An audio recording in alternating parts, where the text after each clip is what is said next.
me intentó matar arrojándome ácido. Desformó rápidamente mi rostro, mi cuello, mi pecho, mi tórax, mis brazos, mis piernas. Yo recibí una llamada. En esa llamada me dijo que si yo no le iba a dar una oportunidad, me iba a arrepentir por el resto de mi vida. Recuerdo que lo último que Fred me dijo fue: si no vas a estar conmigo, no vas a estar jamás con nadie. Jamás imaginé que había planeado arrojarme ácido, ¿no? O matarme con ácido. Solo sé que fue el ácido suficiente para quemarme en ese momento mis brazos, pedazos de sueños, de ilusiones que yo vi caer pegados a mi piel y a mi ropa. Tardaron muchos años en volver a unirse. Llevo 67 cirugías reconstructivas, terapias físicas, psicológicas, psiquiátricas. Y no sé cuándo termine esto. Pues yo perdí la nariz, la oreja, toda la movilidad, perdí completamente mi cuello, tengo limitaciones, ¿no? En la pierna, en el brazo, o sea, verdaderamente no sé cuántas cirugías requiera para recuperar toda la parte funcional de mi cuerpo. Nada va a regresar mi piel. Es algo que sigue doliendo y que nunca va a dejar de doler.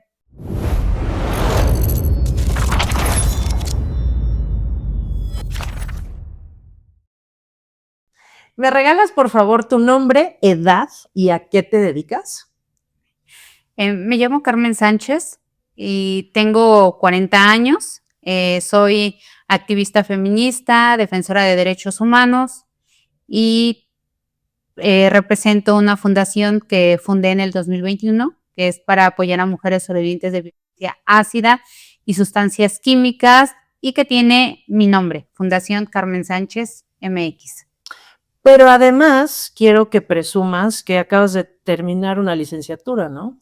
Sí, a raíz del proceso tan difícil al que tuve que enfrentarme y porque pues tuve que aprender conceptos jurídicos que me mencionaban en los ministerios públicos, bueno, pues tuve que realizar la licenciatura en Derecho y recientemente la concluí. Bueno, en noviembre del 2024 concluí la licenciatura en Derecho.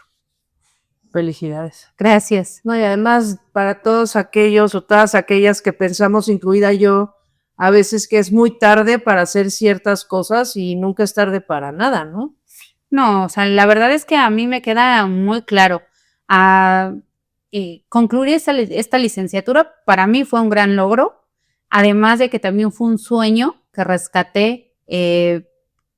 Este sueño estaba ahí atorado desde que yo era una niña, ¿no? Y que era algo que tenía, pues, que yo veía ya muy alejado de la realidad, y poderlo concluir, un gran logro. Mis respetos, licenciada. Gracias. Oye, si te parece bien, vamos directo al punto. Carmen, ¿nos quieres platicar un poco, aunque sea, de cómo era tu relación de pareja antes de que ésta se tornara violenta? Claro, bueno, yo me junté a muy corta edad con un hombre mucho mayor que yo, Efrén García Ramírez. Cuando lo conocí, pues era un hombre aparentemente amoroso, inteligente, ¿no? Que se preocupaba por mí. Y, y bueno, pues estuvimos muy poco tiempo de novios, decidimos emparejarnos y, y de ahí procreamos una niña y decidimos hacer una familia. Eh, esta, esta relación duró cerca de 10 años, pero dentro de esta relación, Efrén, a los pocos días de que yo decido emparejarme con él, empieza a ser un hombre violento. Duró muy poco tiempo pues lo bonito de Efrén, ¿no? Realmente él se acerca a mí con pues con detalles, con ideas que él tenía supuestamente de formar una familia, de crecer a mi lado, de que los dos creciéramos, ¿no? Sin embargo, pues no fue así. Al poco tiempo, Efraín empezó a ser un hombre violento conmigo. Dentro de toda esta experiencia empezaron a haber celos, regaños hacia mí, me empezó a limitar, ¿no? Para las salidas familiares. Me agrada que abras esa conversación, aunque suene raro que decir me agrada, pero es por una razón, porque creo yo que muchas veces la gente piensa que la violencia es directo el golpe o el grito o el maltrato, pero en realidad empieza con cosas que como sociedad creo que tenemos ya naturalizadas, ¿no? Como por ejemplo los regaños, los celos intensos, como que a veces los celos intensos los tomamos como, mira, me ama muchísimo, ¿no? Cuando no siempre es así. Claro, además de que yo sí tenía normalizada la violencia Ok. y el amor, y también creía en el amor romántico, ¿no? Dentro de mi familia estaba normalizada la violencia. Por eso es que me costó un poco más de trabajo identificarla. Sin embargo, dentro de estos 10 años que yo viví con Efraín, yo sabía que algo no estaba bien. A mí no me gustaba la vida que yo llevaba y dentro también de estos 10 años yo traté de buscar ayuda en diferentes ocasiones. O sea, nada de que yo estaba ahí por gusto. Yo me mantuve estos años en esa relación por miedo, porque yo sí salía a buscar ayuda a las instituciones, pero lo único que me daban era un folleto, y me regresaban a la casa. Me daban un número telefónico para llamar y yo tenía que regresar a la casa. A mí nunca me dijeron cuáles eran las posibilidades que existían para que yo pudiera poner a salvo mi vida y la de mis hijas. A mí nunca me dieron una información completa para que yo pudiera salir de ese círculo de vida en el que me encontraba y que yo sí quería salir y que yo sí estuve buscando muchas veces la ayuda en las instituciones que les correspondía atender este tipo de violencia. De hecho, yo hice 3 denuncias antes del ataque con ácido del que fui víctima. Por eso es que siempre comparto que el ataque con ácido del que yo fui víctima y al que he sobrevivido fue la culminación a todas las violencias previas que yo ya había experimentado, no solo dentro de la relación de 10 años que yo estuve con Efren, sino pues en toda mi vida. Carmen, ¿por qué tenías naturalizada la violencia?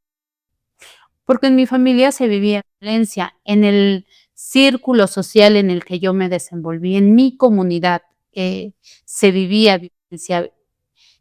Mis amigas me compartían, ¿no? La violencia que vivían sus propias madres, sus hermanas.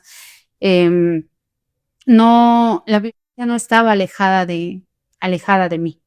O sea, para ti, si te platicaban eso, que es como me peleé con mi novio, pero versión me pegó, me puedo imaginar, vienes de un círculo social en el que eso es natural, pues. Claro. Yo soy originaria de un municipio de Ixtapaluca, del municipio de Ixtapaluca, de una comunidad que está completamente alejada de la ciudad, de la Ciudad de México, que está completamente abandonada. Y si hoy podemos hablar de que ese municipio cuenta con 2 alertas de violencia de género, imagínate hace algunos años, ¿no? Cómo estaba esa comunidad. No habían oportunidades académicas, no habían oportunidades laborales, ¿no? La mayoría de la gente que trataba de salir tenía que viajar hasta la ciudad como lo siguen haciendo en la actualidad. Y pues teníamos que crecer con lo poco que había, ¿no? Y lo que abundaba era la vida. Entonces, si tú como mujer la tenías naturalizada, evidentemente ellos como hombres también. Entonces estaban todos destinados unos a enfrentar y las otras a ser enfrentadas. Claro, ¿no? Entonces, cuando yo decido salirme de Ixtapaluca, o cuando salí de Ixtapaluca, pues, conozco a Efrén y me vengo a vivir a la Ciudad de México con él. Pues, verdaderamente creía que si me celaba era porque me quería, ¿no? Que si me encerraba en la casa era porque él me quería. Sin embargo, no me gustaba que lo hiciera, pero yo tenía esa esperanza de que en algún momento Efrén iba a cambiar. Y es que es muy fácil apuntar y decir que hubiera sido de ahí a la primera, pero número 1, ¿cómo reconoces la primera? Y número 2, vivimos en una sociedad que entiendo que en tu comunidad es mucho más fuerte, pero en general vivimos en una sociedad en México, por lo menos hablando en particular de México, que tenemos naturalizada la violencia en muchos aspectos, no nada más en la del amor romántico. Claro.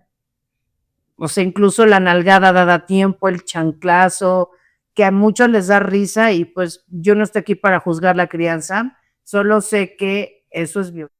Claro, cuando yo hablo como de que el ataque con ácido fue la culminación a todas las violencias que yo ya había experimentado a lo largo de mi vida, lo hablo desde las violencias que yo vivía en la primaria, de la que los propios profesores, o sea, que los mismos profesores me hacían a mí, ¿no? Desde mi color de piel, mi busto. Yo sufrí muchísimo porque yo soy de busto grande y los profesores me llegaban a mencionar esta parte de mi busto y que los niños escuchaban y los niños de ahí se agarraban para decirme, ¿no? Y que todos se quedaban callados, ¿no?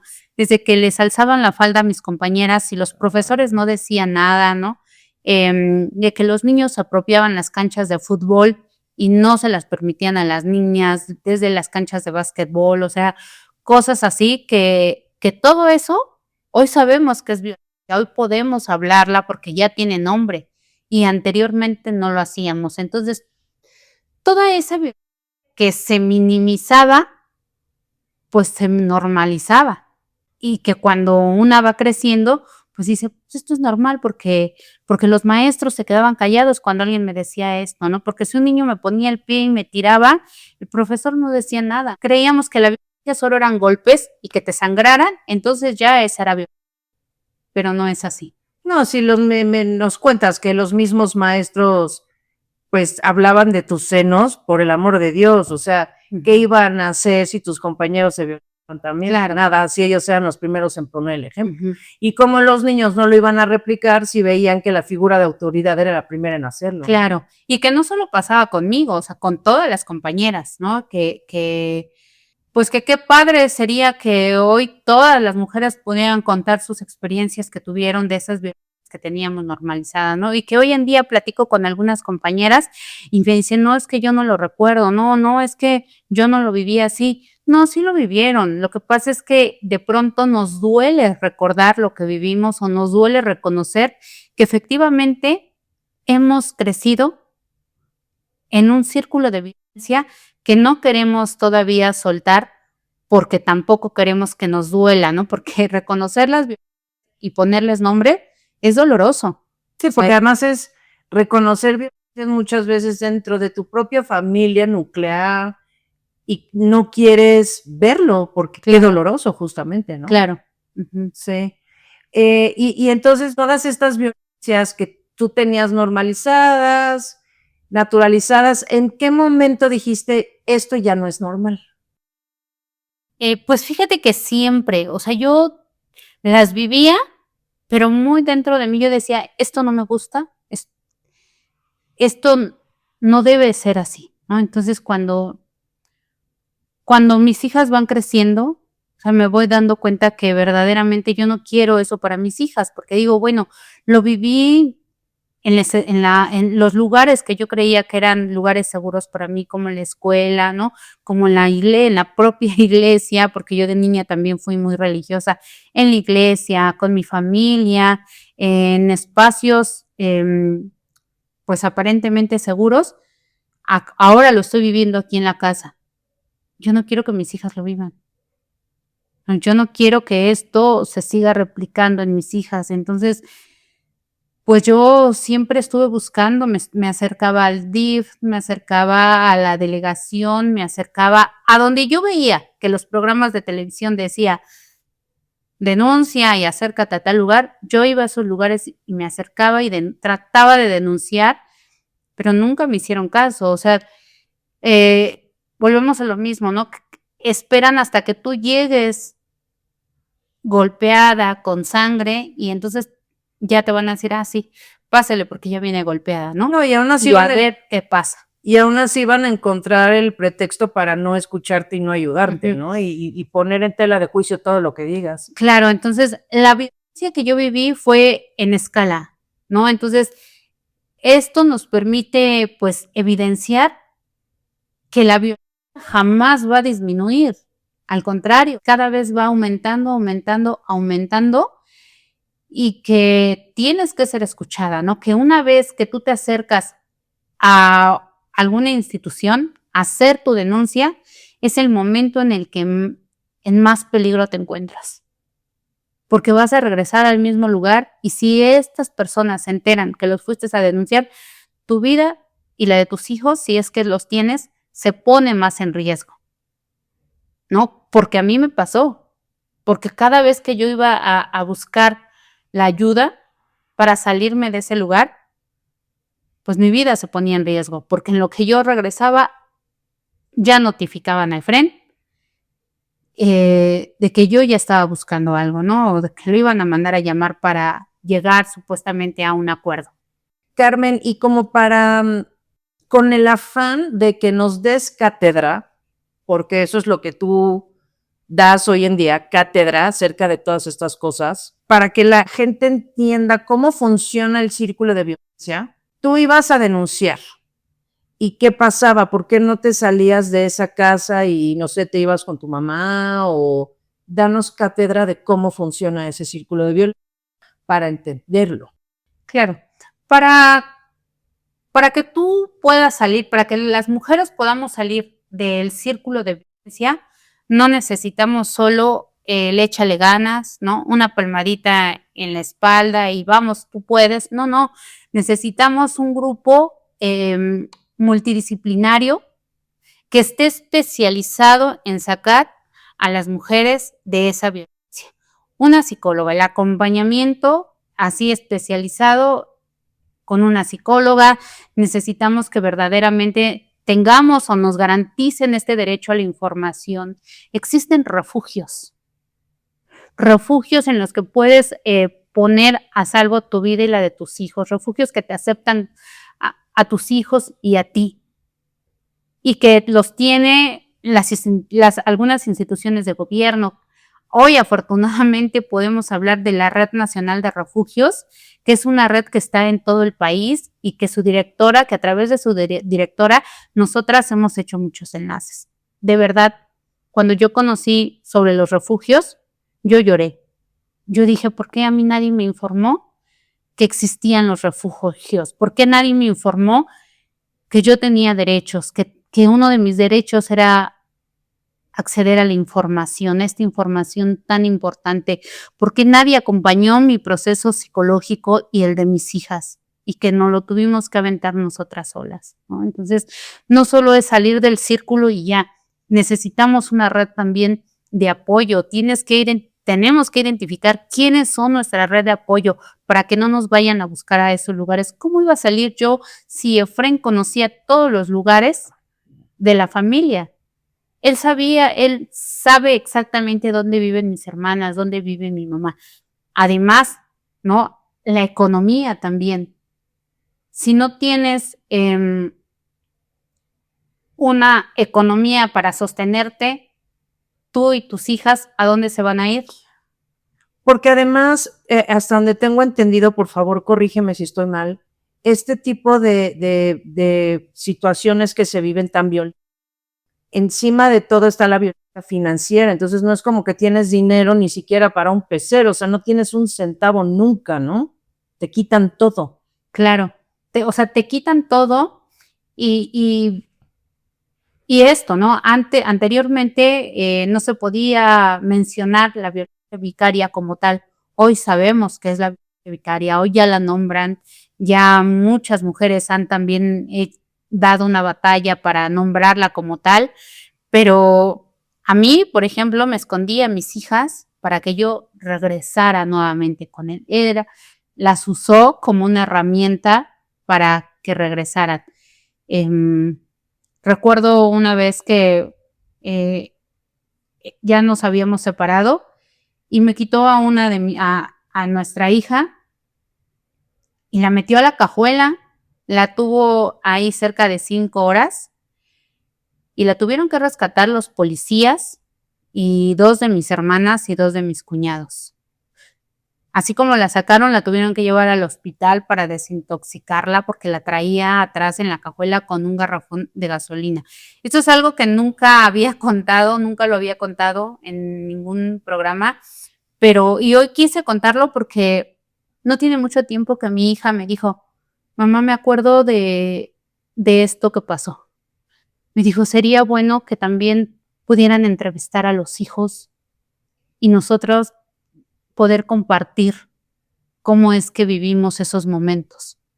A ver si así podemos sensibilizar, ¿no?, a estas personas que nos ocupan como una herramienta para golpear a las madres. Entonces, la verdad es que yo me quedé sorprendida. O sea, yo me quedé sorprendida cuando mi hija me lo dijo. Me gustaría que ella algún día pudiera contarlo, pero creo que aún no es el momento.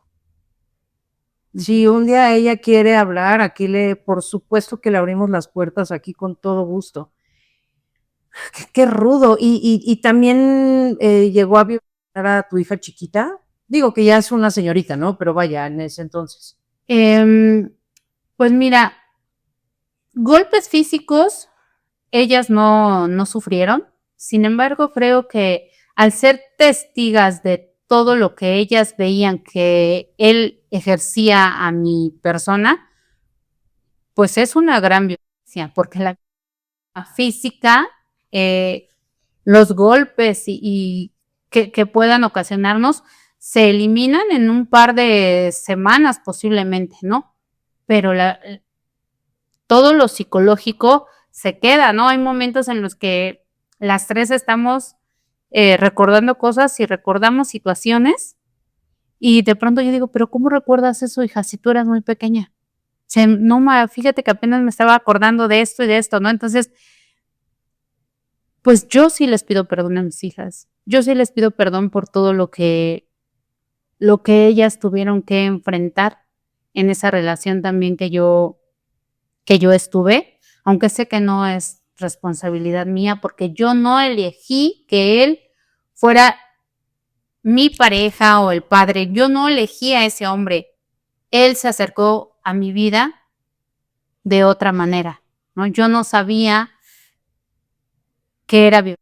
Yo no sabía que él en algún momento me iba a hacer tanto daño y que hasta iba a intentar asesinarme. Si yo hubiera sabido, no hubiera estado con él.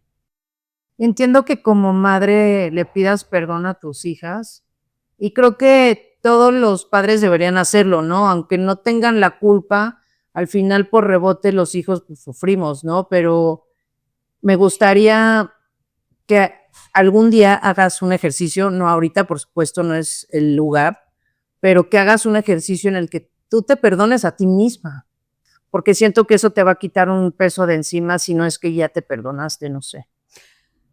Sí lo he hecho, o sea, sí he hecho el perdonarme a mí misma, ¿no?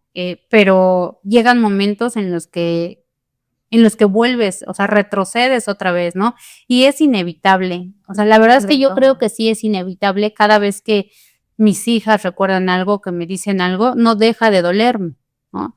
He aprendido a vivir, o hemos aprendido las tres a vivir con toda esta parte de pues sí, con el dolor que nos causó todo este daño que nos hizo en algún momento.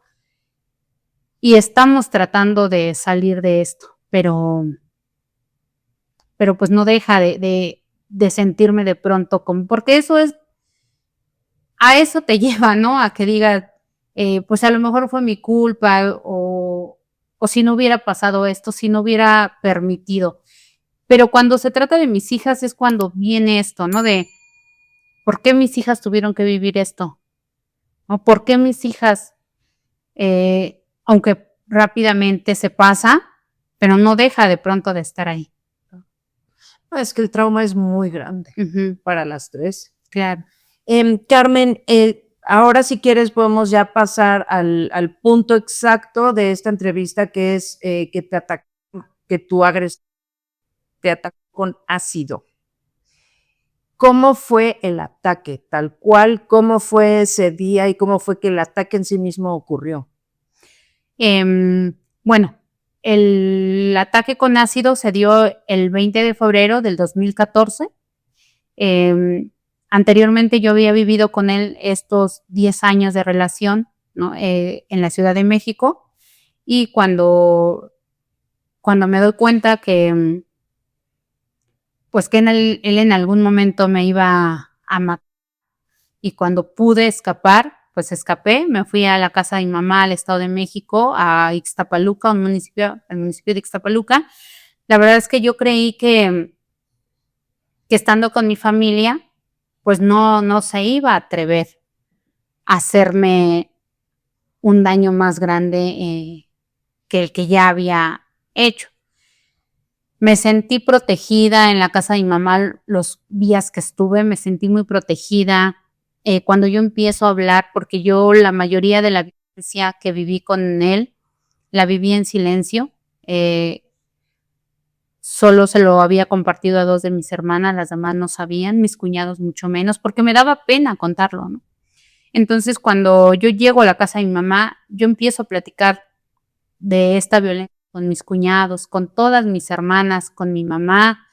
Empiezo a decirles todo y pues ellos me abrieron los brazos como toda una familia, ¿no? Me dijeron que contaba con ellos, que cómo era posible que no lo había hablado antes con ellos. Entonces, yo les dije que tenía miedo porque Fred me amenazaba. Me decía eh, que si yo lo dejaba, pues me iba a matar, que si yo me atrevía a denunciarlo, pues me iba a matar, cosas así, ¿no? Entonces yo sabía que Fren era un hombre malo y que verdaderamente me lo iba a hacer. Yo sabía que Fren en algún momento me iba a matar. No sabía cuándo ni dónde lo iba a hacer, pero sí tenía claro que él me iba a matar porque ya lo había intentado hacer, ¿no? Por eso es que yo había puesto 3 denuncias previas antes del ataque con ácido. Llegó el día que Efren me arrojó el ácido.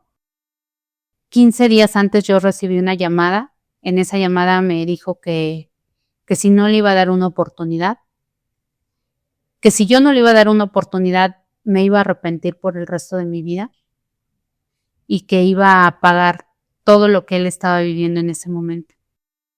Yo le colgué y no supe más de él hasta el 20 de febrero del 2014, que Efren llegó a la casa de mi mamá y entró fácilmente porque se podía entrar a esa casa fácilmente en ese momento. Mi mamá cuidaba a mis sobrinos, mis hermanas y mis cuñados trabajaban acá en la Ciudad de México, y entonces mi mamá dejaba la puerta abierta para que entraran y les daba de desayunar y dejaban a los niños. Entonces Efren sabía los movimientos que se hacían en esa casa todos los días. Nadie se imaginó que ese día iba a llegar Efren y que iba a ir con ácido a arrojármelo, ¿no? Nadie está preparado para esto y no deberíamos de estar preparadas para recibir una violencia como esta, ¿no? Efren entra a la casa, una de mis hermanas se acaba de salir con las niñas a la escuela y él entra a la casa, lo vemos pasar por la ventana. Mi mamá me dice que se iba a subir a su recámara y que en cuanto Efren se fuera, bajaba para que desayunáramos. Sin embargo, yo esa mañana sabía que algo me iba a pasar. Yo no sé si las personas que nos vayan a escuchar crean en los presentimientos. Pero yo ese día, yo desde 2 días antes, estaba con mucho miedo. Prácticamente yo estaba esperando el día que Efren me mató. Jamás imaginé que había planeado arrojarme ácido, ¿no? O matarme con ácido. Siempre me imaginé que iba a ser con una pistola o con alguna navaja, porque ya lo había hecho con una navaja y además Efren cargaba una en el carro. Entonces yo le decía a mi mamá, mami, si un día no regreso, cuide mucho a mis hijas y no deje que se las lleve Efren. O sea, yo ya esperaba ese día, pero no sabía cuándo. Ese día que el 20 de febrero, yo no tenía ganas de llevar a mis hijas a la escuela. Sabía que algo me iba a pasar. Me desperté, me puse frente al espejo y me toqué la cara. Y o sea, de verdad que sentía que era el último día que yo me veía ahí al espejo, que era el último día que yo abrazaba a mis hijas. ¿Cuánto ácido llevaba Efren? No lo sé. Nunca supimos exactamente cuánto ácido llevaba. Solo sé que fue el ácido suficiente para quemarme en ese momento mis brazos, mis sueños, mis ilusiones, las ganas de vivir con mis hijas sola, no libre de vivir, alejadas de él. Sí fue el ácido suficiente para llevarme 8 meses a un hospital, para alejarme de mis hijas, de mi familia, para hacerme creer que yo merecía ese castigo por atreverme a dejarlo, para alejarme completamente durante 8 meses de toda la vida, ¿no? De toda la sociedad. Oye, Carmen, te hago una pregunta que yo sé que a mucha gente le va a sonar tonta, pero déjame, me explico. ¿Recuerdas el dolor? Y lo pregunto porque hay muchas situaciones que son tan profundamente traumáticas que la gente las bloquea y no las vuelve a recordar. Por eso te pregunto, ¿recuerdas el dolor? No hubo dolor, hubo ardor, porque el ácido te quema completamente. Lo que yo sentía era un ardor insoportable. Sentía pues que me estaba quemando, ¿no? Yo recuerdo que lo que gritaba era, me quemo. Recuerdo que lo último que Fred me dijo fue, si no vas a estar conmigo, no vas a estar jamás con nadie. Y me decía, muerte, ¿no? Con otras palabras también, pero esas fueron las últimas palabras de Fred. Afortunadamente en ese momento se encontraba pues ahí mi mamá, una hermana mía, otro cuñado, que estaban alistándose para que bajaran a desayunar y después se fueran al trabajo. Y ellos fueron los que me rescataron, ¿no? Ellos fueron los que me rescataron, los que me llevaron al primer hospital. Entonces, en este rescate que ellos hacen, Efren tiene la oportunidad de salir corriendo. Se fue y jamás lo volví a ver. Hasta después de 7 años, ¿no? Efren estuvo gozando de la libertad que le brindó el Estado de México, 7 años, mientras yo trataba de reconstruir mi piel, ¿no? Esos pedazos de sueños, de ilusiones que yo vi caer pegados a mi piel y a mi ropa, tardaron muchos años en volver a unirse para que yo pudiera fortalecerme primero que nada dentro del hospital y decidir vivir, ¿no? Mi vida se puso en diferentes ocasiones en peligro de muerte dentro del hospital, que muchas veces le llegaron a decir a mis hermanas que posiblemente no pasaba de esa noche, que tenían que estar preparadas, que tenían que preparar a mis hijas para cualquier cosa que pudiera pasar. O sea, no fue una simple agresión, como muchas veces se dijo No fue una simple quemadura, no fue un intento de feminicidio. A mí me intentó matar arrojándome ácido. Desformó rápidamente mi rostro, mi cuello, mi pecho, mi tórax, mis brazos, mis piernas. Y que si hoy estoy viva es gracias a mi familia que rápidamente pudo auxiliarme. Después a los cirujanos, ¿no? A los médicos que hicieron mucho para poder primero que nada poner a salvo mi vida y que poco a poco pues han ido reconstruyendo la parte física. Oye, Carmen, y digo, lo pregunto porque no soy médico, ¿no? Y aunque lo fuera, me puedo imaginar que esto es una especialidad aparte. Pero te quemó todas las partes del cuerpo que nos acabas de mencionar. ¿Cuáles son las consecuencias físicas de esa quemada? Además de la quemada misma evidente, pues, por dentro, ¿qué le pasó a tu cuerpo? Bueno, en los ataques con ácido, lo que los médicos cuidan muchísimo son las infecciones. El ácido tiene la capacidad de manera inmediata de deshacerte, pues no solo la piel, ¿no? Sino también los tejidos, te van quemando las capas que tienes de la piel, incluso pueden llegar al hueso, provocarte la muerte, porque hay casos así, ¿no? Nosotras tenemos documentados varios casos, así como te los estoy compartiendo. Y entonces quedamos expuestas totalmente, ¿no? Tanto que cuando llegamos al hospital, lo primero que tienen que hacer es aislarnos por lo grave que vamos. Sí, estás expuesta absolutamente a cualquier bicho, bacteria. Exacto. El airecito te puede infectar y matarte. De hecho, yo me vi afectada por una bacteria dentro del hospital, ¿no? Entonces, esa es una de las primeras pues consecuencias que te puede llevar a la muerte, ¿no?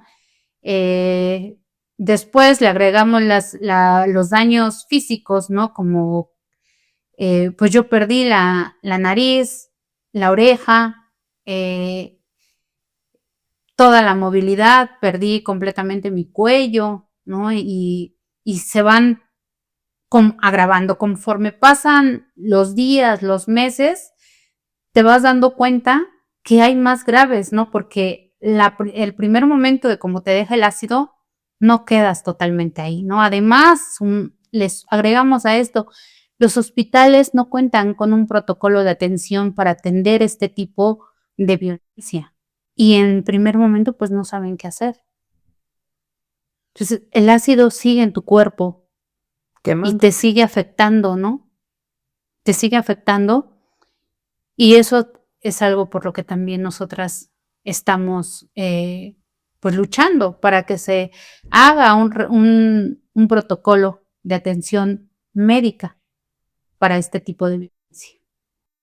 Y es que, o sea, por un lado mi mente no puede concebir que no estén preparados para un ataque con ácido en un hospital, pero por otro lado también digo, bueno, es que quién se puede imaginar que hay gente capaz de hacer eso, ¿no? Claro, el ácido pues no está realizado o las sustancias, el ácido y las sustancias químicas no están hechas para dañar a la gente. Exactamente. Están hechas para otras cosas, para trabajos industriales, ¿no? Sin embargo, hoy los hombres, ¿no? Las personas la han utilizado como una herramienta para lastimar específicamente a las mujeres. ¿Cómo te cuidas y cómo te proteges de alguien que es capaz de hacer algo tan monstruoso? Por supuesto que con alguien así no estás a salvo, pero además tu cabeza de persona normal no da para dimensionar de qué son capaces. Claro, claro, no sabemos. O sea, la verdad es que, pues en realidad yo conocí a Efren de una manera, de la manera en la que me conquistó, No conocía esta otra parte de él, y que cuando me empecé a dar cuenta de toda la violencia de todo lo que él traía, pues yo empecé a denunciar, pero nadie me protegió, nadie me escuchó, nadie me creyó. Incluso cuando yo me acerco a denunciar el ataque con ácido, porque nosotros denunciamos desde el primer día. Mis hermanas fueron a denunciar al Ministerio Público, y llegó el Ministerio Público al hospital, y después se prácticamente abandonaron el caso. Y cuando después de 8 meses que yo salgo del hospital, bueno, pues resulta que me preguntaban que si yo estaba segura de lo que me había pasado. Luego se preguntan por qué la gente no denuncia. Exacto, ¿no? Entonces digo, ¿Cómo que si estaba segura? ujú. Cuando yo salgo del hospital me imagino que salgo con una idea de lo van a detener, porque si anteriormente no me creían porque no llegaba ningún golpe, hoy, o sea, traía las huellas del crimen aquí, las tengo aquí, pero ahora son unas huellas que han sido trabajadas ya con 67 cirugías. Cuando salgo del hospital era reciente, todavía llevaba heridas abiertas, ¿no? Entonces, no fueron suficientes para las instituciones a las que me acerqué, y todavía me preguntaban que si yo estaba segura y que me habían atacado con ácido, ¿no? Porque no, en México no existía este tipo de ataques. Se había escuchado por allá, por la zona oriente, por los países orientales, pero por acá, por México, esto no ocurría, ¿no? Entonces, no solo me enfrenté a la violencia machista de frente, a la violencia de una sociedad que no está preparada para ver este tipo de casos, ¿no? Y que más que apoyarlos o ayudarlos o no decir nada, agreden, ¿no? Y empiezan a dar sus opiniones para afectarnos a nosotras o para responsabilizarnos a nosotras. Entonces, también me enfrenté pues a un sistema de injusticias que minimizó el riesgo de muerte en el que me encontraba, que no reconoció que todo lo que yo estaba viviendo, ¿no? Que no hizo una investigación integral, no hizo una investigación con perspectiva de género, no realizaron los peritajes especializados y necesarios para robustecer una carpeta de investigación. No hubo una investigación completa para este tipo pues de violencia. Quedó solo como lesiones simples que no tardan en sanar más de 30 días, menos de 15, que no ponen en riesgo la vida y que no necesitaba hospitalización, ¿no? Cuando estuve 8 meses en el hospital, cuando mi vida se puso en riesgo en diferentes ocasiones, cuando el ácido me arrebató todo. No, y cuando 11 años después sigue siendo evidente el ataque. Claro, ¿no? Imagínate en ese tiempo, o sea, era a quien me viera en ese momento, o sea, yo la verdad es que sí sentía, yo decía, bueno, me van a ver y van a decir, vamos por él. No, no fue así. O sea, tuvieron que pasar 7 años para que detuvieran a Efren. ¿Y cómo fue que lo detuvieron? Porque me queda claro que lo lograste tú, o sea, tú hiciste algo para que se lograra eso. Eh, bueno, yo no tuve el tiempo para procesar lo que a mí me había sucedido, para llorarlo, para abrazar a mis hijas, para decirles, vamos a salir de esto, que vamos a... Nada.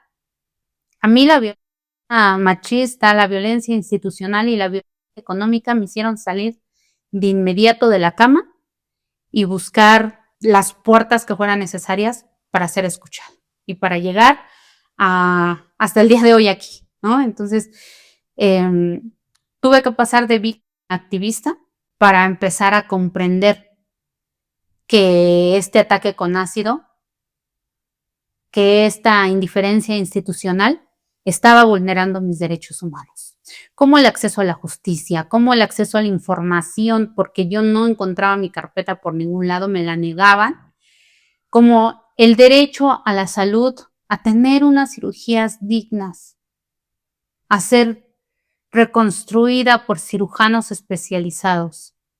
Tampoco, o sea, no, No había manera de poder acceder si yo no hubiera pasado a ser activista y de ahí empezar a dar entrevistas en medios de comunicación que en algún momento me revictimizaron, que no fueron nada cuidados, que me decían muestra tus cicatrices, para que a ver si alguien te ve y te puede apoyar. Que yo lo hacía con el interés de verdaderamente de ser escuchada, de que alguien pudiera brindarme o regalarme una cirugía. Entonces, haciendo todo esto, conocí a otras mujeres que estaban viviendo lo mismo que yo, ¿no? Que, que, que las habían agredido recientemente a cuando yo empiezo a dar entrevistas y conocí así a más mujeres y que empezamos a, a contactarnos, a platicar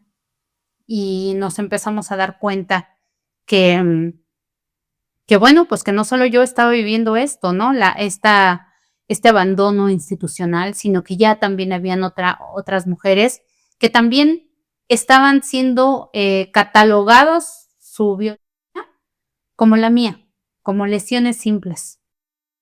Y entonces dijimos, bueno, es que esta no es una lesión simple. Yo ya llevaba 4 años tratando de ser escuchada, de visibilizar esta violencia, de tener reuniones con asociaciones de la sociedad civil, porque ellas fueron las primeras que me apoyaron, ¿no? Las primeras que me decían, Carmen, esto no puede ser así, te invitamos a que vengas y compartas tu historia. Y ellas las organizaciones de la sociedad civil fueron las primeras que me apoyaron para que mi caso se empezara a ser visible y fueron las primeras que me empezaron a brindar conocimiento sobre lo que yo tenía que hacer.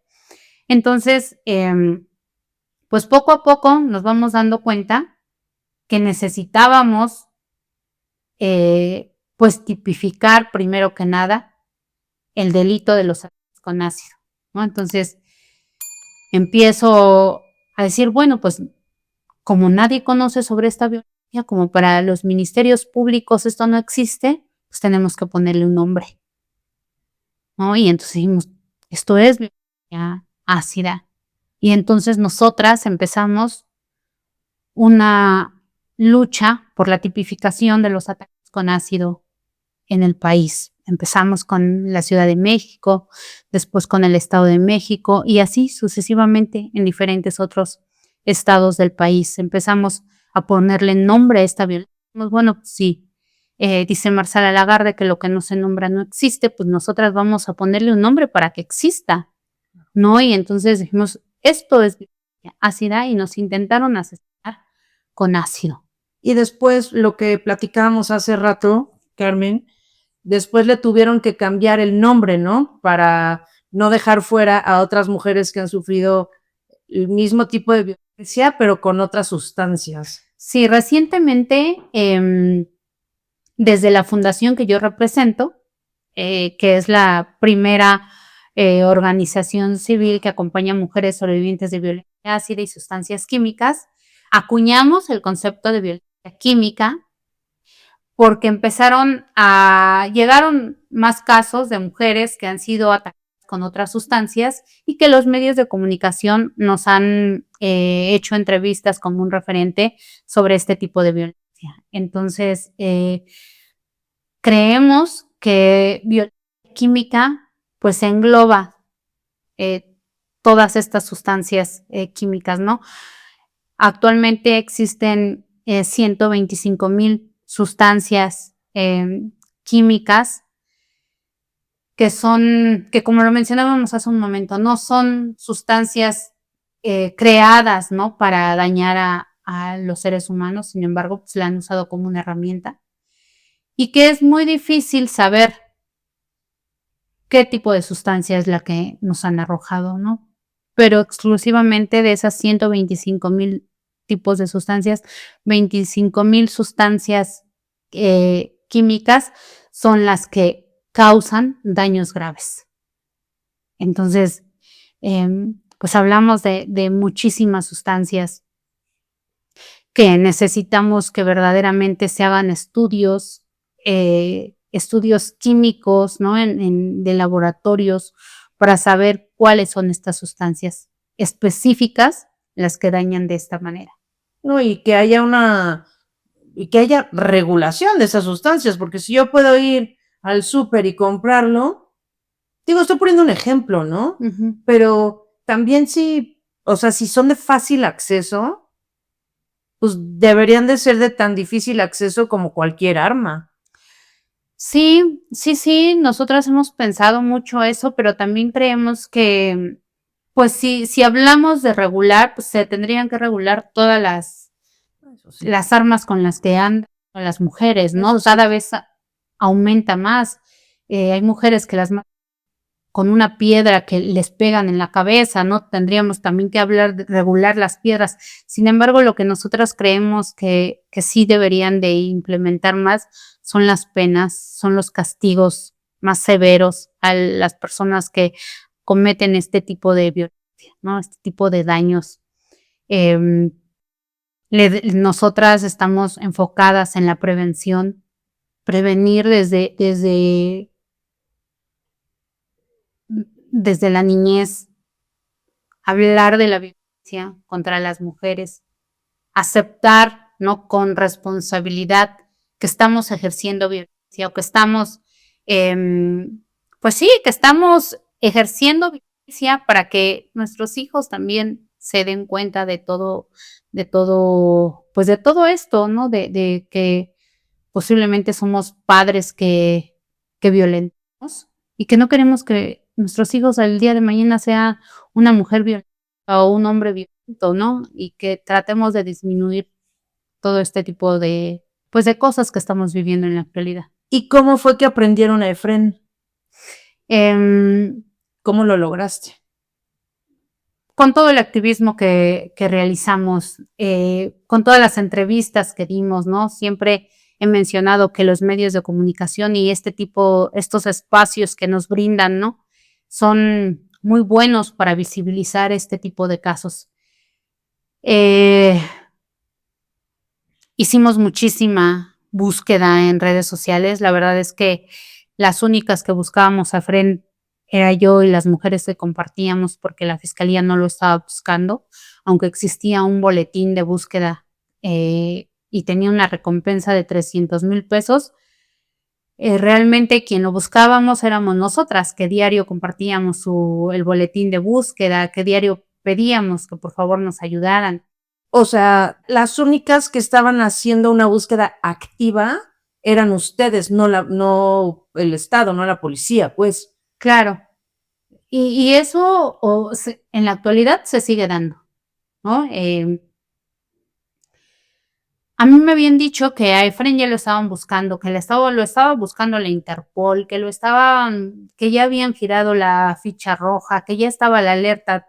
Todo el mundo estaba buscando a Efren, pero Efren estaba dado de alta con un seguro social en el estado de Nuevo León.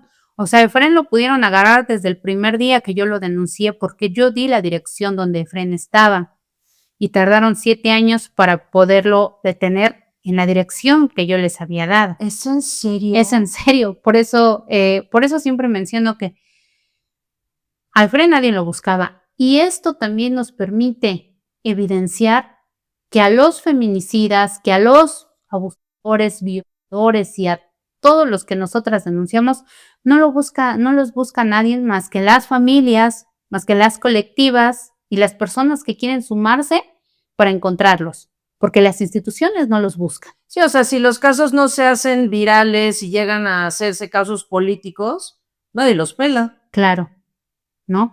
En mi caso, hay una recomendación de la Comisión Nacional de Derechos Humanos que obliga al Estado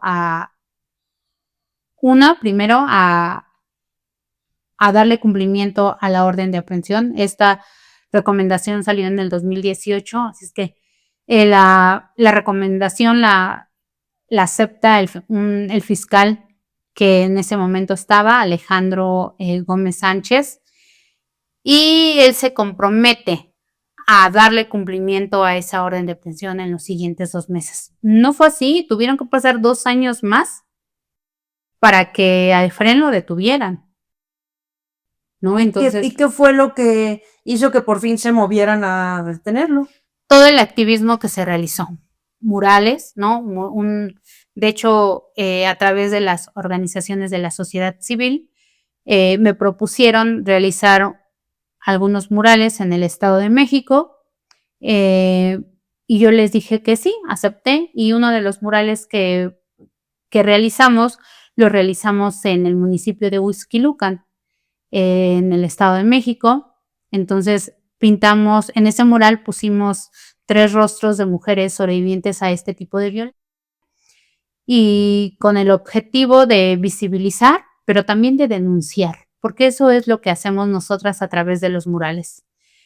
Denunciamos lo que estamos viviendo cada una de nosotras, que la comunidad se entere que existe esta violencia y que nos cuesta mucho poder acceder a nuestros derechos humanos, ¿no? Entonces, se pintó un mural con los 3 rostros y al poco tiempo, el alcalde que estaba en ese momento lo mandó a blanquear. Y yo hice, a través de la fundación y de mis redes sociales, una denuncia pública. No imaginé que iba a tener tanta visibilidad esta denuncia. Y empezamos a recibir llamadas de medios de comunicación, no solo nacionales, sino también internacionales, que se interesaron en saber qué es lo que había pasado, por qué habían ocultado 3 rostros de mujeres que estaban sobreviviendo a una violencia que en primer momento le llamaban como nueva, ¿no? Esta no es una violencia nueva, pero algunos decían esto, ¿no? Queremos saber qué está pasando, por qué esto y cosas así. Entonces, hubo tanta presión que no les quedó de otra más que ir y detenerlo. Detenerlo en el lugar en el que yo ya había dicho, Dios santo. ¿no? Entonces, lo detienen en el estado de Nuevo León y lo trasladan al Estado de México. Pero una vez que los detienen, no quiere decir que ya obtuvimos justicia con la detención, porque ahora se viene un proceso más, también un proceso doloroso, un proceso cansado, un proceso en el que nos volvemos a enfrentar con los agresores, pero también con toda la fiscalía que no está especializada en poder pues armar las carpetas de investigación con fundamentos, con pruebas, con peritajes para llegar a una sentencia digna como la que se requiere para un ataque con ácido. Entonces, tanto mi grupo de defensa como de defensa legal que se armó, ¿no? En esta defensa estuvo la abogada Carla Michelle Salas, Yuridia, algunas otras abogadas que estuvieron involucradas en mi defensa legal y mi asesora jurídica, que era la que me representaba. Todas estas mujeres feministas que acompañaron este proceso, ¿no? Que me llegaban conocimientos académicos de todas partes para nutrir y fortalecer la carpeta. Y bueno, en esta ocasión me tocó una buena Ministerio Público, la licenciada Brenda Pluma, que desafortunadamente ya no se encuentra en la fiscalía y que digo qué lástima porque fue un muy buen elemento, y que se logró robustecer la carpeta de investigación, que se logró comprobar que verdaderamente ameritaba una tentativa de feminicidio, ¿no? Que efectivamente yo había vivido violencia anteriormente. O sea, esta sentencia no se da en el vacío. Nosotras presentamos todas las pruebas para lograr esta sentencia de 46 años, 8 meses, ¿no? Se presentaron peritajes especializados en cada una de las materias que se necesitaban, ¿no? Y que anteriormente no habían y que la Fiscalía no aporta, ¿no? Esto Esto fue algo verdaderamente histórico. Por primera vez en México y en América Latina se castiga a un ataque con ácido con las pruebas suficientes como una tentativa de feminicidio. Es la primera sentencia que se gana por un ataque con ácido en América Latina. Entonces, pues hablamos de un gran referente porque lo pueden seguir utilizando las juezas y los jueces que tienen en sus manos castigar un ataque con ácido. Ya hay una base muy importante que dejó un precedente. Y esto ocurrió en el 2023, pero en el 2024, también desde la Fundación, desde la asesora jurídica y el acompañamiento que dimos desde la Fundación, logramos la segunda sentencia en México y América Latina que castiga otro ataque con ácido, que es el caso de Esmeralda Millán. Esmeralda Millán para mí es una mujer que representa muchísimo. Es una de las primeras mujeres que yo conozco atacada con ácido. Creo, de hecho, es la segunda mujer que yo conozco atacada con ácido aquí en México. Es una mujer muy joven que cuando yo la escucho, yo retrocedo a lo que me había pasado. Cuando yo conozco a Esmeralda, en mi caso ya habían pasado 4 años, pero yo la veo a ella, la conozco en la búsqueda por la tipificación de los ataques con ácido y la veo con las heridas abiertas, todavía le supuraban, la veo sin dinero, con 2 hijos. Para mí fue retroceder y regresar a lo que yo había iniciado. Y de hecho, Esmeralda es una de las mujeres que me mueve a fundar la fundación para poder ayudarnos entre todas. Estoy de verdad que ojalá la gente luego pudiera ver los gestos que hago. Se darían cuenta de cuánto siento las cosas que me platican aquí. Quiero saber una cosa.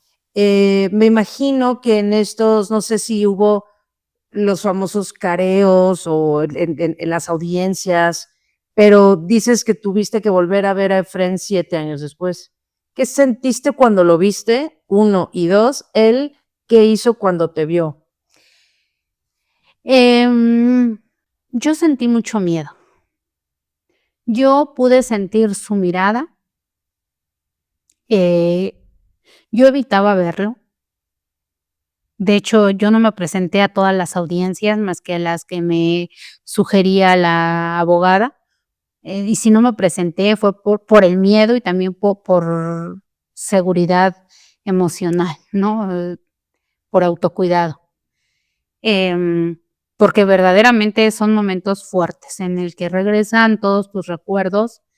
Esta parte no quisiera que se malinterpretara, pero vivir en un contexto de violencia implica muchísimas cosas, ¿no? Como estas partes de, hubieron momentos buenos de esa relación y esos momentos buenos son los que te llenan de esperanza para continuar en esa relación. Entonces, eso te llega a tus recuerdos, ¿no? De, ¿por qué tenía que pasar esto? Recuerdo cuando fuimos a comprar a lo mejor una lavadora y la compramos con ilusiones, ¿no? O recuerdo cuando compramos esto. No todos los 10 años fueron violentos. Hubieron momentos de alegría y esos momentos, claro que te llegan también a tus recuerdos. Y entonces te encuentras en un momento de dolor, en un momento de tristeza, en un momento de enojo, de rabia, ¿no? En el que viene, y si yo hubiera hecho esto, y si yo me hubiera escondido debajo de un puente, de una coladera para que no me encontrara y no tuviera que estar yo quemada y él atrás de esos cristales, ¿no? Entonces, la verdad es que hoy sé que no es necesario que tú te presentes también a todas las audiencias, ¿no? Que ya podemos no verlos si así es, si lo decidimos nosotras también. Y qué bueno qué bueno, porque verdaderamente ver a una persona con la que compartiste 10 años de tu vida es muy doloroso. Yo siempre he dicho, emocionalmente es tortuoso, porque así fue para mí, así yo lo viví. Y, y cada vez que yo lo veía, después lo soñaba. Entonces, yo sí tenía que entrar a un proceso psicológico. Lo soñaba y hasta de pronto escuchaba su voz, pero cada vez que lo veía sentía ese miedo, eh, el temor de me puede hacer algo, ¿no? Puede acabar de hacer lo que no terminó, porque también sé que su intención de él sí era matar. Él ya lo había intentado anteriormente en 3 ocasiones, y esta era la última. O sea, yo la verdad es que sí creo que la intención de Efrén era torturarme con ácido hasta verme morir. Y, afortunadamente no pasó, eh, pero, pues, es algo que sigue doliendo y que nunca va a dejar de doler. Te hago una pregunta ahorita que mencionaste eso. Tal vez me van a cancelar por lo que te voy a preguntar, pero también creo que me hace decirlo la empatía. ¿Hubo algún momento en tu hospitalización o saliendo de ella o algún momento en este proceso o cuando estabas gritando de ardor que decías, híjole, estaría mejor si me muriera? Sí, sí, sí, sí. En el hospital yo lo decía muchas veces, ¿no? Me hubieras matado, como, ¿por qué me dejaste así? Em, de hecho, dentro del hospital yo sí intenté suicidarme. Está en mi expediente médico, está documentado.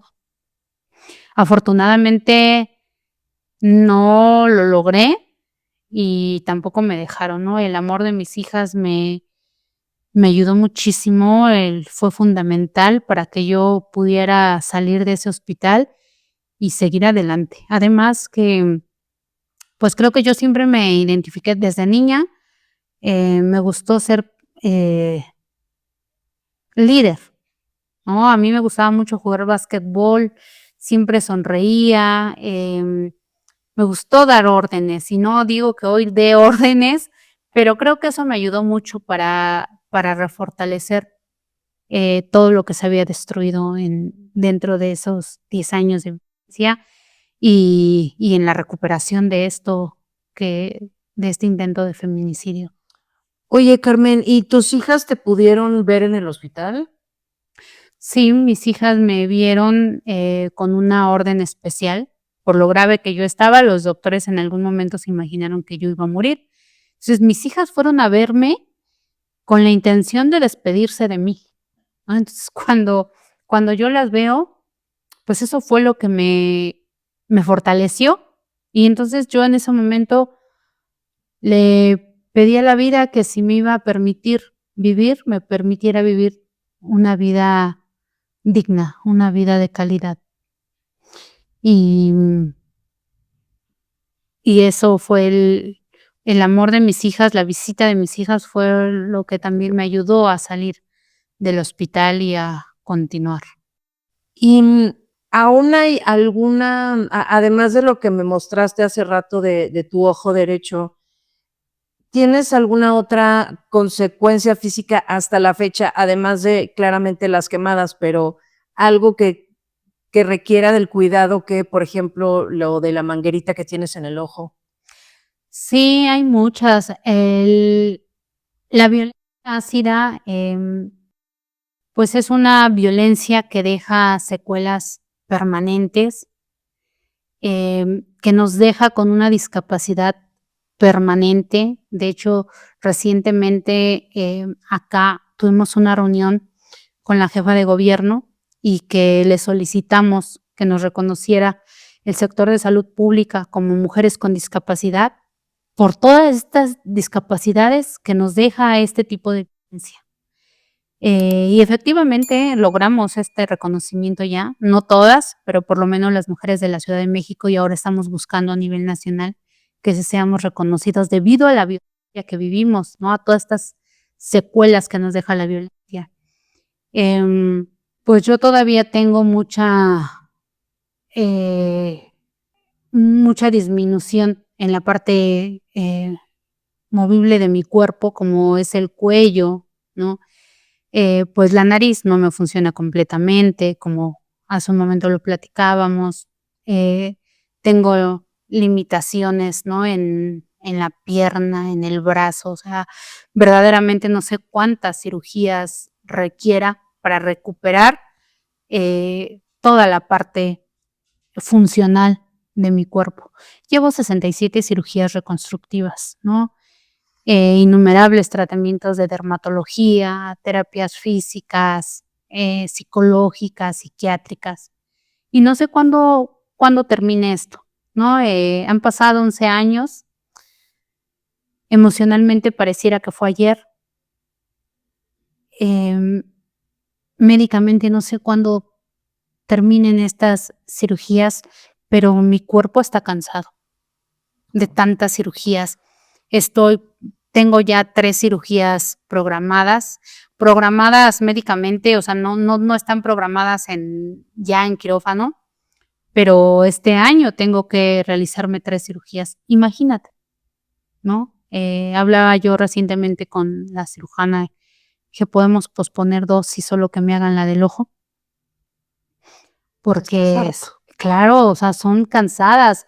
Imagínate que nosotras entramos a una cirugía y tenemos que tardar 1 mes o mes y medio para volver a recuperarnos. Tienen que agarrar parte de la zona, pues bien, para recuperar la otra parte.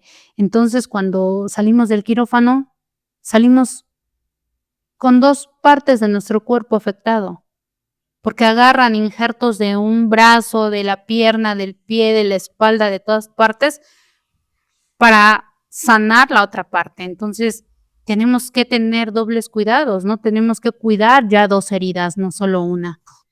Eso es lo que nos deja la violencia ácida. Eso es lo que hacen con nosotras. No es fácil recuperarnos, y esto también afecta el área laboral de cada una de nosotras. La mayoría de nosotras somos mujeres que tenemos hijos y que en ocasiones no quieren operarse porque no tienen quien le dé de comer a sus hijos, porque ellas tienen que seguir trabajando, ¿no?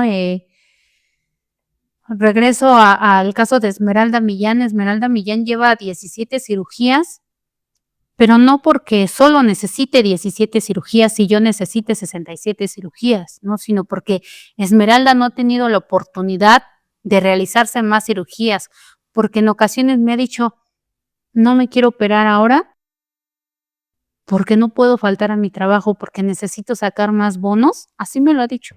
Necesito sacar más bonos para comprarle esto a mis hijos. Y que entonces la fundación tiene que moverse y gestionar más apoyos para poder ayudar a Esmeralda y que Esmeralda pueda entrar a una cirugía. Entonces, así están las cosas con cada una de las mujeres que nosotras acompañamos desde la fundación. No solo es el caso de Esmeralda, ahora está el caso de Areli, el caso de Yasmín, ¿no? De la Ciudad de México, el caso de María López, que a pesar de que a ella la quemaron hace ya 35 años, pues ella sigue en tratamientos de dermatología, porque ella no había tenido ninguna atención dermatológica.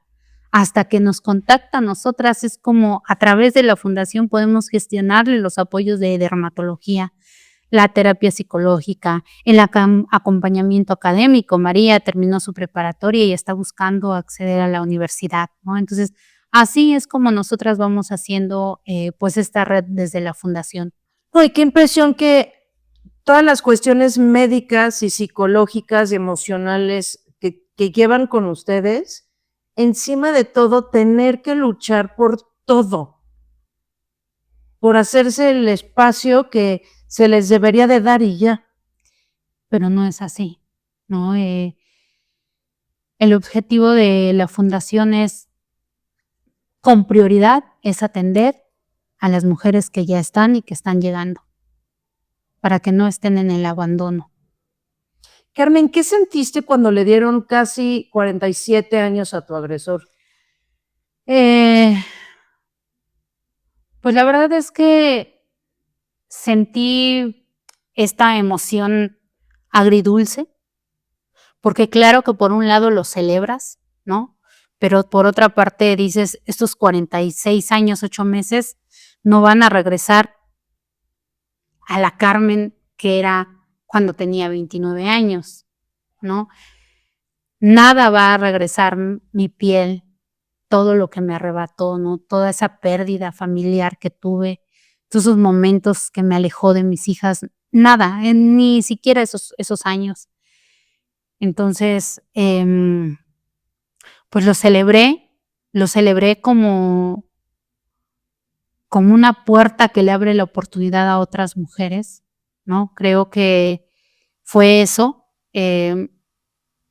Abrí esta esperanza para las mujeres atacadas con ácido aquí en México, de que no solo quedara como una lesión simple, como dentro de familiar, como violencia física, sino como una tentativa de feminicidio. Y bueno, pues lo estamos logrando, ¿no? Creo que el hecho de que a Esmeralda también lo lograra en Puebla, porque lo mío fue en el Estado de México y lo de Esmeralda fue en el Estado de Puebla, y es darles una esperanza de justicia a las mujeres que han sobrevivido y que siguen en pie de lucha de esta violencia. No hay esperanza. De pronto algunas de estas mujeres nos comparten y nos dicen, creo que nunca lo voy a lograr. Sí lo vamos a lograr, porque hoy llega una mujer agredida de esta manera, claro que nos da mucha impotencia, nos da coraje, nos da tristeza, pero nosotras ya actuamos desde la digna rabia. Tenemos las herramientas para luchar contra esta violencia ahora. Sabemos ya cómo hacerlo, sabemos cómo denunciarlo, ¿no? Y sabemos que tiene un nombre para empezar. Hablamos de violencia ácida, hablamos de violencia química y lo vamos a lograr, ¿no? Recientemente le dieron cumplimiento a una orden de aprehensión en el Estado de México a otro sujeto que atacó con gasolina y le prendió fuego a otra víctima que acompañamos desde la fundación desde el año pasado y que no le habían dado seguimiento por parte de la Fiscalía a su caso. Entonces nosotras nos pusimos en contacto porque nosotras trabajamos de la mano con las instituciones, ¿no? Los ataques con ácido son crímenes de Estado y no quitamos el dedo del renglón de que es la responsabilidad de ellos trabajar y hacerse responsables de estos casos. Entonces, contactamos a la Fiscalía del Estado de México, a la maestra Dilcia García, y nos pusimos en comunicación, tuvimos una reunión con ellos y la víctima entregó información muy importante y se detuvo a este sujeto en menos de 10 días, yo creo que 8 días. Y dices, algo que puedes hacer desde antes, ¿por qué no lo haces? ¿Por qué esperar hasta que casi te obliguen, ¿no? Entonces, nosotras estamos trabajando de la mano y que se detenga a otro sujeto por violencia química también es un mensaje muy importante para nosotras. Y es que me pongo a pensar en todas las personas a nivel mundial traemos alguna secuela psicológica por algo, por alguna vivencia, la que sea, pero yo creo que parte del hecho mismo de ser humano hace que sí o sí tengas algún tipo de trauma o secuela psicológica de algo que hayas vivido. Pero también creo que puedes olvidarlo, si no para siempre, puedes pasar una semana, un mes, 6 meses sin pensar en lo que te pasó, aunque sea un día. Si es algo profundamente traumático, puede ser que logres pasar un día sin acordarte que viviste eso. Creo. Pero tú, ¿cómo demonios lo olvidas? Si te tienes que parar todos los días y verte en el espejo. Aprendes a trabajar con esto. Recientemente yo negaba mis cicatrices y no las quería aceptar, ¿no? Algo que también me ocurrió dentro del hospital fue que cuando yo me vi por primera vez en el espejo fue algo muy fuerte para mí. En ese momento quise morir, maldecí a Efren, a todo mundo, ¿no? Hasta que me tranquilizaron, los enfermeros me tranquilizaron, me inyectaron, me sedaron y tardé días en despertar, yo creo que como 3 o 4 días, para que yo estuviera en mis 5 sentidos. Después le pedí a una de mis hermanas que me llevara a un espejo, ¿no? Entonces, constantemente ese espejo, que fue para mí un golpe muy duro, se convirtió en una herramienta importante para mí, porque ese espejo me empezaba a recordar por qué estaba en el hospital, de dónde venía y a dónde tenía que ir. Y empecé a familiarizarme con estas cicatrices que tenía. Te digo, hoy son 67 cirugías muy trabajadas, porque verdaderamente la dermatología, la dermatóloga, ¿no? Isela Méndez y los cirujanos que me han tocado, como la doctora Berta Torres del Hospital Español, y otros cirujanos más han hecho milagros conmigo. Afortunadamente la ciencia ha avanzado muchísimo en la cirugía plástica, que han podido hacer grandes cambios en mi físico, y que esto ha ayudado mucho lo emocional, ¿no? Porque van de la mano. Constantemente me miro en el espejo, toco mis cicatrices y digo, pues esta ya soy yo, esta es Carmen, ya lleva 11 años con esto y he aprendido a vivir. No te voy a decir que no me duelen porque sería mentir, ¿no? Claro que me duelen, en ocasiones me miro y digo, tenía 29 años cuando me ocurrió esto, estaba súper joven.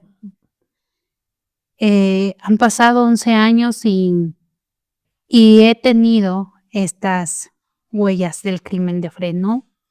Prácticamente su huella la dejan en nosotras. Y claro que me miro y sé quién me lo hizo. Pero ya no duele tanto. Hay momentos en los que sí duele, pero ya no. Como te lo compartía, ¿no? El amor de mis hijas, el amor de mi familia, el amor de las amigas que llegaron a mi vida, toda esa solidaridad y sororidad de estas mujeres que me abrazaron y que abrazaron a mis hijas y que no me dejaron después de que me conocieron, que me han sostenido, me han hecho la mujer que hoy en día soy. Algunas de estas mujeres han decidido caminar por otro rumbo, ¿no? Pero siempre ambas nos quedamos con el aprendizaje de cada uno, ¿no? Yo aprendí mucho de estas mujeres que han decidido alejarse de mi vida y que yo también me he alejado, pero siempre con respeto y con amor, y que yo sé que cada vez que ellas se enteran de algún logro, lo celebran junto conmigo al igual que yo, ¿no? Entonces, después del ataque con ácido, mi vida cambió radicalmente. Hubo mucho dolor, hubo mucha rabia, pero que esa pues rabia he aprendido a hacerla de manera digna. No, o logré más bien pasar ese dolor en acción. Sí, lo has canalizado de la mejor manera posible. Claro. Y hoy me siento muy feliz como estoy, me siento muy a gusto, ¿no? El poder concluir la licenciatura en Derecho me ha permitido compaginar el activismo que realizo, me ha abierto nuevas puertas para poder seguir ayudando a las mujeres. Hoy en día no solo acompaño a las mujeres sobrevivientes de violencia ácida, no solo represento a esta fundación de mujeres víctimas de este tipo de violencia tan cruel, porque así es como nosotros lo hemos nombrado, ¿no? Es de las violencias más crueles que existen en el mundo, tan solo por debajo de los feminicidios. Hoy también acompaño a otras mujeres que tienen la confianza de acercarse a mí, de escribirme y de decirme, ayúdame porque a mi hija fue abusada sexualmente, ¿no? A mi madre la asesinaron, de muchas, ¿no? Hace un momento recibí unos mensajes en los que me dicen, si me llega a pasar algo, el responsable es mi esposo, yo no tengo enemigos, ¿no? Entonces, creo que estas mujeres ponen mucha confianza en mí y me siento muy identificada con ellas, ¿no? Me enoja mucho que no sean escuchadas, que no sean acompañadas por las instituciones, porque entonces me pregunto y digo, ¿para qué llaman a denunciar? ¿Por qué hay tanta publicidad de la violencia contra las mujeres si verdaderamente nadie las escucha? Porque eso es, ¿no? Abren centros para erradicar la violencia contra las mujeres, así muchos centros, si no fortalecen lo que ya tenemos. Entonces, creo que la fundación que decidí fundar al lado de la maestra Jimena Reyes Canseco, que fue una mujer solidaria, que desde el primer día que me conoció abrazó con mucho amor, con mucho respeto mi causa y que hasta la fecha continuamos. Ella es quien ha hecho la gran parte de la investigación de los ataques con ácido, sustancias químicas. Y nosotras hemos logrado hacer de esta fundación un refugio de escucha, un refugio de acompañamiento y de defensa de derechos humanos para las mujeres que confían en nosotras y que han permitido que nosotras estemos a su lado, ¿no? Nosotras siempre les decimos, nosotras no las acompañamos, nos acompañamos todas porque ustedes al mismo tiempo nos comparten y nos acompañan, ¿no? Entonces, cada vez que nos vemos, nosotras nos reunimos ahí constantemente. Nos vemos y nos damos esa esperanza que de pronto se acaba. Si una entra a una cirugía y vemos qué bonita le quedó la cirugía, decimos, entonces yo quiero esa cirugía porque también me va a quedar igual, ¿no? Entonces, cada uno de los logros médicos, emocionales, ¿no? Académicos, los compartimos y los celebramos y nos vamos inspirando una a otra. Eso es lo que nosotras hacemos desde esta fundación. Además de hacer política pública, ¿no? Estas búsquedas de las reformas legislativas, que eso lo hacemos desde hace ya varios años. Carmen, ¿hay algo más que quieras agregar? Sí. En algún par de días vamos también a abrir. Esto no es de la fundación, esto ya es por el activismo que he emprendido en la zona oriente del Estado de México, ¿no? Debido a toda esta vulneración en la que se encuentran las mujeres, las niñas, los niños y las adolescentes, ¿no? Están desprotegidas de las instituciones. La violencia cada vez aumenta más, ¿no? El Estado de México es uno de los estados más peligrosos del país, que cuenta con 2 alertas de violencia de género, además de que en el municipio de Ixtapaluca, pues también se cuenta con doble alerta de violencia de género y que verdaderamente necesitamos un grupo de acompañamiento para estas mujeres. Entonces, lo voy a iniciar no solo yo, hay otras mujeres también que se unen a esta causa y que de manera solidaria vamos a iniciar una consejería de justo, ¿no? De escucha, de acompañamiento y de defensa de derechos humanos para las mujeres.